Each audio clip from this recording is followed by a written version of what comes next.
नमस्कार मंडळी, सध्या मयुरेश आहे तुमच्यासोबत आणि आपल्या इथल्या प्रत्येक व्यक्तीला सध्या उद्योजक व्हावंसं वाटतं. पण उद्योजक होण्यासाठी आपल्याकडं पुरेसा पैसा किंवा पुरेशा सगळ्या गोष्टी उपलब्ध होत नाहीत आणि याचसाठी आपण मग इकडं तिकडं विचारतो की काय करावं लागेल किंवा कुठला व्यवसाय आहे ज्या व्यवसायातून मला चांगला प्रॉफिटही मिळेल आणि मला तो कन्व्हिनियंटही असेल.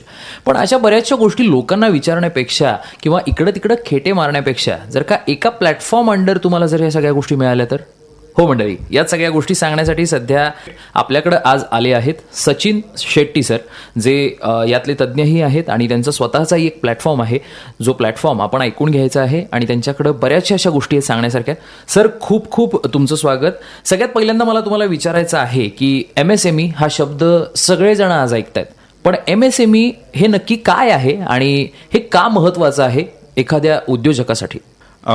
MSMEचा अर्थ जर बघितलं तर त्याचा अर्थ आहे सूक्ष्म, लघु आणि मध्यम उद्योग. अच्छा. आणि हे उद्योग खरं बघितलं तर भारताच्या दृष्टीने फार महत्वाचे आहेत.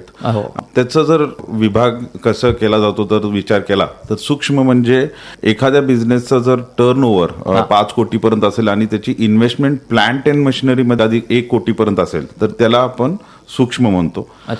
लहान म्हणजे उलाढाल ज्याची 50 कोटीपर्यंत आहे आणि प्लांट अँड मशिनरीमध्ये गुंतवणूक 10 कोटीपर्यंत आहे. ते झाले लहान. आणि मध्यम म्हणजे ज्यांची उलाढाल 250 कोटीपर्यंत आहे आणि प्लांट अँड मशिनरीमध्ये इन्व्हेस्टमेंट 50 कोटीपर्यंत जी आहे त्याला असे त्याचं ते डेफिनेशन आहे मायक्रो, स्मॉल आणि मीडियमचा. अच्छा. आणि जर तुम्ही म्हटलं विचारलेला प्रश्न असा आहे की त्यांचं महत्व काय आहे, तर खऱ्या अर्थानं बघितलं गेलं तर त्यांना आपण इकॉनॉमीचा बॅकबोन किंवा कणा म्हणू शकतो. कारण त्यांच्या थ्रू आपल्या भारतात बरेचसे लोकांना रोजगार मिळतो. आणि बघितलं गेलं तर GDP ज्याला आपण ग्रॉस डोमेस्टिक प्रोडक्ट म्हणतो त्याचे 30% ऑफ कॉन्ट्रीब्युशन ह्यांच्याकडनं येतो. ओव्हरऑल मॅन्युफॅक्चरिंगचा 45% ह्यांच्याकडनं होतो आणि आपल्या एक्सपोर्ट रिलेटेड जो प्रोड्यूस जातो त्यातलं 45% योगदान ह्यांचं आहे. अशा आणि बऱ्याचशा गोष्टी त्यांच्याकडनं होत असल्यामुळे ते फार महत्वाचे आहेत आपल्या इकॉनॉमीसाठी. क्या बात आहे मंडळी, अशीच माहिती जी आहे ती आपण ऐकतच राहणार आहोत.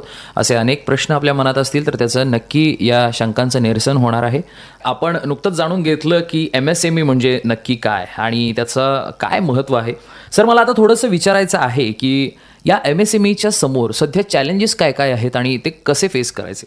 MSME मध्ये सुद्धा 99% पर्यंत मायक्रोवाले आहेत, जे स्वतः बघितलं तर मोस्ट ऑफ देम आर प्रोप्रायटर्स, म्हणजे जे स्वतः करणारे बिझनेसेस आहेत. अच्छा. त्यामुळे त्या लोकांना एवढी बँडविड्थ नाही किंवा त्यांच्याकडे एवढी कॅपॅसिटी नाही की गोष्टींना समजून घ्यावं किंवा सरकार त्यांच्यासाठी काय करते हे त्यांना माहिती नसते. आणि दुसरी गोष्ट, कंप्लायन्सेस मध्ये बऱ्याचशा गोष्टी असतात जे त्यांना समजत नाहीत. त्यामुळे ते अजून पुढे प्रोग्रेस करू शकत नाहीत. त्यांना क्रेडिटला ऍक्सेस नाही आहे आणि त्याच्या मागचं कारण पण असे आहेत की त्यांचे बुक्स ऑफ अकाउंट जे आपण म्हणतो ते अगदी बँकेबिलिटीसाठी तयार नाही आहेत. आणि ऑफकोर्स सरकार त्यांच्यासाठी काय काय उपलब्ध करून देते त्याची माहिती त्यांच्यापर्यंत पोहोचत नाही. या सगळ्या गोष्टींमुळे त्यांना अडचण होते नेक्स्ट स्टेप आणि नेक्स्ट प्रोग्रेस करण्यात. खरंय. म्हणजे एखाद्या व्यक्तीला जर का मायक्रो पासून जर का स्मॉल बिझनेसमध्ये जर का एंट्री करायची असेल तर त्या सगळ्या गोष्टी ज्या आहेत त्या खरंच खूप महत्त्वाच्या आहेत. मंडळी, बिझनेस जर का आपल्याला करायचा असेल तर कुठल्या कुठल्या योजना आहेत किंवा करायचा तर कसा करायचा आणि जरी केला तरी तो फायद्यात राहणं हे महत्त्वाचं आहे. तर सर, प्रत्येकालाच सध्या वाटतंय की आपलाही स्वतःचा एक बिझनेस असावा, किती दिवस आपण दुसऱ्याकडे काम करायचं. पण आता एकूणच परिस्थिती आपल्या इथली बघितली तर सांगलीकरांनी तर पुराचाही अनुभव घेतलेला आहे. सांगली, सातारा, कोल्हापूर अशा 3 ठिकाणी पूर होता. त्याच्यानंतर कोविडचा कालावधी आला आणि एकूणच थोडंसं मार्केटसुद्धा सध्या अनस्टेबल दिसतंय. तर या परिस्थितीमध्ये एखादा नवा बिझनेस स्टार्ट करावा का? काय मत आहे तुमचं? नक्कीच. खऱ्या अर्थानं सांगितलं गेलं तर भारतात उद्योजकतासाठी सर्वात चांगला जर टाइम असेल तर तो आत्ताचा आहे. कारण बऱ्याचशा गोष्टी जुळून येत आहेत. एक तर आहे, आपण ऑफकोर्स शॉर्ट टर्म मध्ये तुम्ही जसं म्हटलं की कोविडचा इम्पॅक्ट झाला आणि पुराचा इम्पॅक्ट झाला, ह्या गोष्टी होत असेल. पण जर तुम्ही बघितला की मीच नव्हे, बऱ्याचशा प्लॅटफॉर्मवर तुम्ही जर ऐकला तर नेक्स्ट 25 ते 30 वर्ष हे भारताची आहेत.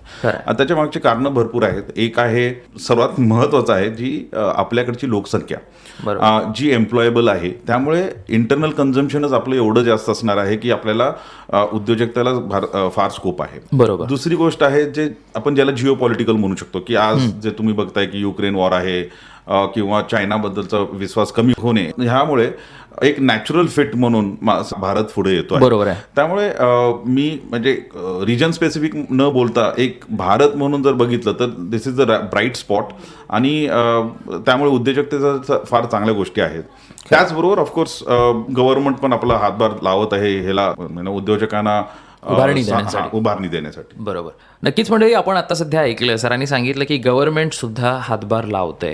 या बिझनेसेसना उभारण्यासाठी एकूणच सरकारकडून वेगवेगळ्या योजना दिल्या जात आहेत. तर या बाबतीत काय सांगाल आणि कशा पद्धतीनं या योजना आहेत? अर्थातच आता इव्हन आताच्या बजेटमध्ये जर तुम्ही बघितलं असाल तर बऱ्याचशा गोष्टी डिक्रिमिनलाइज केल्या गेल्या आहेत. त्याचे म्हणजे 3400 काही क्लॉजेस होते जे डिक्रिमिनलाइज केले गेले, ज्यामुळे लोकांना भीती जी असायची की बाबा आपण काही चुकतोय का, आपले कंप्लायन्सेस होत नाही आहेत का, ते केलं गेलं आहे. 39,000 रिक्वायरमेंट्सच त्यांनी काढून टाकलेले, त्यामुळे इज ऑफ डुईंग बिझनेस हा प्रकार जो आहे त्यांनी फार सोयीचा करून टाकलेला आहे. आणि हे करत असताना सरकारने बाकीच्या गोष्टी जर तुम्ही बघितलं तर मोदींजींचा 2018 मध्ये त्यांनी reach out program for MSMEs केलेला आहे. त्याच्यात access to credit, access to market, technology upgradation आणि इज ऑफ डुईंग बिझनेस हे त्यांनी ऑलरेडी अंमलात आणलेले आहेत. त्याच्यात मग तुम्ही बघितला तर आता आजच्या डेटला MSMEs साठी कसं आहे की PSUs म्हणून जो असतो म्हणजे पब्लिक सेक्टर अंडरटेकिंग्स, त्यांना कमीत कमी 15% त्यांचं जे काही इन्व्हेंटरी घेणे आहे हा MSME कडनंच करावा लागतो. त्याच्यानंतर आपले पेमेंट्स जे MSMEचे जे पेमेंट्स आहेत ते कोणालाही बघितलं तर 45 दिवसाच्या आत पेमेंट करावा लागतात, नाही तर त्यांना पिनल इंटरेस्ट लागतो. अशा आणि बरेचसे त्यांनी फायदे जे केलेले आहेत आणि त्याला आपण इव्हन प्रायोरिटी सेक्टर लेंडिंग म्हणू, अशा बऱ्याचशा गोष्टी गव्हर्नमेंटनी केलेल्या आहेत जे बिझनेसमनला सोयीचे पडतील. तर मला थोडंसं आता विचारायचं आहे की आपण इतक्या साऱ्या गप्पा मारत आहोत, पण लोकांना सुद्धा असा प्रश्न पडलाय की तुम्ही इथं का, किंवा तुम्ही हे सगळं करण्यामागं तुमचा उद्देश काय आहे, ते थोडंसं लोकांना सुद्धा जाणून घ्यायला आवडेल.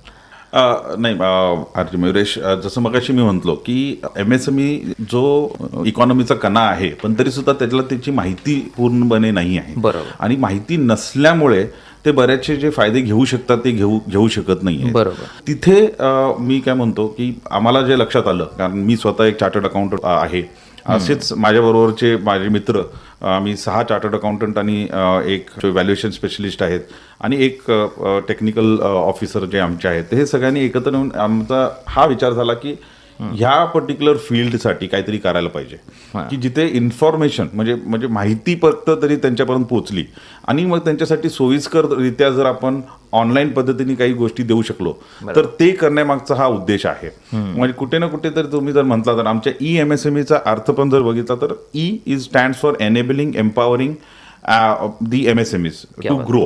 अच्छा, ह्या दृष्टीनं आपण हा प्लॅटफॉर्म तयार केलेला आहे. सर, हा प्लॅटफॉर्म लोकांना, नव्या उद्योजकांना किंवा जे लोक बिझनेस करू इच्छितात त्यांना कसा उपयोगी आहे?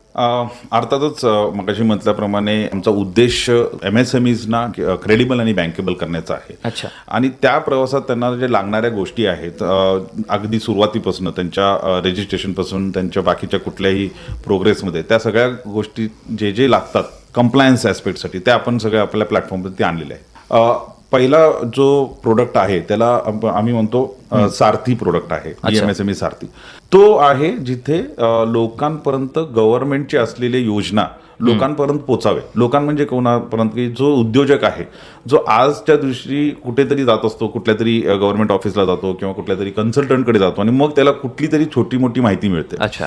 हीच माहिती जर त्याच्या हातात म्हणजे आपण मोबाईलवरती जर त्यांना दिलं तर एखाद्या वेळेस त्यांचा स्वतःचा कॉन्फिडन्स वाढेल. आणि हा सर्वात महत्त्वाचा गोष्ट आहे की एकदा त्यांना कॉन्फिडन्स आले की हे माझ्यासाठी अवेलेबल आहे तर ते मग कुठल्याही बँकमध्ये म्हणा किंवा नोडल एजन्सी त्याप्रमाणे बोलू शकतील. तर त्याच्यासाठी आपला MSME सारथी म्हणून प्लॅटफॉर्म आहे, ज्याच्यात उद्योजक स्वतःचं उद्यम रजिस्ट्रेशन सर्टिफिकेट किंवा आपल्या स्वतः उद्योगाची थोडीशी माहिती जरी दिला तर स्वतः त्याच्यासाठी काय काय योजना अवेलेबल आहेत ही माहिती त्याला कळू शकते. बरोबर. ही एक. दुसरा जो आहे त्याच्यात आपण त्याला आम्ही कार्ट म्हणून म्हणतो. त्याच्यात एक अमेझॉन सारखं म्हणजे आला कार्टेमध्ये तुम्ही जे तुम्हाला सर्व्हिसेस पाहिजे ते तुम्ही घेऊ शकता. ओके. जसं ज्याच्यात आपण GST आहे, इन्कम टॅक्स आहे, ओके. या बाकीचे फॅसिलिटीज आहेत किंवा रजिस्ट्रेशन्स आहेत, ह्या सगळ्या गोष्टी तुम्हाला अगदी प्राइस ट्रान्सपरन्सी जे आपण म्हणतो ते ठेवून आम्ही त्या प्लॅटफॉर्मवरती दिलेले आहेत. आणि GSTचा तर एवढा चांगली सोय आम्ही दिलेली आहे की जे छोटे उद्योजक आहेत ज्यांच्याकडे स्वतःचं एक ERP किंवा बिलिंग सिस्टीम नसेल तर ते आमचा platform free of cost use करू शकतात त्यांच्या GST बिलिंगसाठी आणि ई-वे बिलिंग इनवॉइसिंगसाठी. असे आणि किंवा बाकीचे ई-वे बिलिंग जरी करायचे असले तरी त्याचे खर्च फार कमी आहे. अशा गोष्टी आपण त्या प्लॅटफॉर्मवरती दिलेल्या आहेत. आणि तिसरा जो आहे तो आहे एक एक्सपर्ट. त्या एक्सपर्टमध्ये आपण बाकीच्या सगळ्याच गोष्टी म्हणजे एखाद्याला अकाउंटिंग पाहिजे असेल किंवा बाकीचे फॅसिलिटीज जर पाहिजे असतील त्या सुद्धा आपण त्या प्लॅटफॉर्मवरती उपलब्ध करून देतो. सर मला थोडंसं विचारायचं आहे, बऱ्यापैकी सगळी माहिती आपण सांगितलेली आहे की कशा पद्धतीनं सरकार मदत करतं या नव उद्योजकांना किंवा नव्यानं या उद्योगांमध्ये येणाऱ्या लोकांना. आता या प्लॅटफॉर्मबद्दल सुद्धा तुम्ही सांगितलं जो खूप सुंदर प्लॅटफॉर्म आहे. जर तुमच्याशी संपर्क साधायचा असला किंवा काही लोकांना जर का अधिक माहिती हवी असेल तर ते लोक कसे तुमच्यासोबत जोडले जाऊ शकतात? ऑफकोर्स एक तर आहे आमच्याकडे आता मेंबरशिप ड्राईव्ह आम्ही चालू केलेली आहे. तसंच तुमचे जे श्रोते आहेत ते आमच्या वेबसाईटवरती दॅट इज www.emsme.com ह्यावरती आम्हाला कॉन्टॅक्ट करू शकतात किंवा आम्ही नंतर तुम्हाला एक नंबरही देईन ज्याच्यावरती ते आमच्याशी कॉन्टॅक्ट करू शकतील. बरं, ह्या मेंबरशिपचे फायदे काय आहेत तर त्यांना बऱ्याच गोष्टीचे आपण सल्ला फ्री ऑफ कॉस्ट जे त्यातले तज्ज्ञ आहेत त्यांचे सल्ला मिळू शकतो. आपल्या प्लॅटफॉर्मवरचे बरेचसे जे सर्व्हिसेस आहेत त्या वापरण्यासाठी किंवा कन्झ्युम करण्यासाठी 1500 रुपयेपर्यंतची त्यांना सवलत मिळेल. आणि बाकीचे पण फायदे जसं आम्ही वेबिनार करत असतो, सेमिनार करत असतो, ज्याच्यातून आम्ही MSME साठी जी महत्वाची माहिती आहे ती प्रोव्हाइड करत असतो त्याला सगळ्याला ऍक्सेस त्यांना मिळू शकतो. तर मंडळी, सरांनी जसं सांगितलं की खरंच खूप सुंदर हा प्लॅटफॉर्म आहे. तुम्हाला जर का माहिती हवी असेल, जर उद्योग काही करायचा आहे, डोक्यात आयडिया असतील पण फंडिंगचा काही प्रॉब्लेम असेल किंवा आणि काही तर काय डॉक्युमेंट लागतात किंवा बाकीचा कुठलाही तुमचा प्रश्न, फक्त ही एक साईट जी आहे तिथं जा आणि नक्की तुम्ही ह्याचे सगळे प्रॉब्लेम्स तुमचे जे आहेत डोक्यात विचार आहेत ते सगळे तिथं क्लिअर होऊन जातील. वेबसाईट आहे www.emsme.com. तर मंडळी, ह्या वेबसाईटसोबतच जर का तुम्हाला आणखी काही कॉलवरती सुद्धा इंटरॅक्शन करायचं असेल, कॉलवरती सुद्धा माहिती घ्यायची असेल तर नंबर तुम्हाला सांगतोय मी 90 76 44 11 21 या नंबरवरती कॉल करून तुम्ही सचिन सरांसोबत स्वतः बोलू शकता. धन्यवाद सर, खूप बरं वाटलं आणि इतकी एक सुंदर आणि खूप एक खरं तर बघायचा तर डीप विषय आहे, खूप खोलून आणि चांगल्या पद्धतीनं तुम्ही सांगितलं. थँक्यू. धन्यवाद.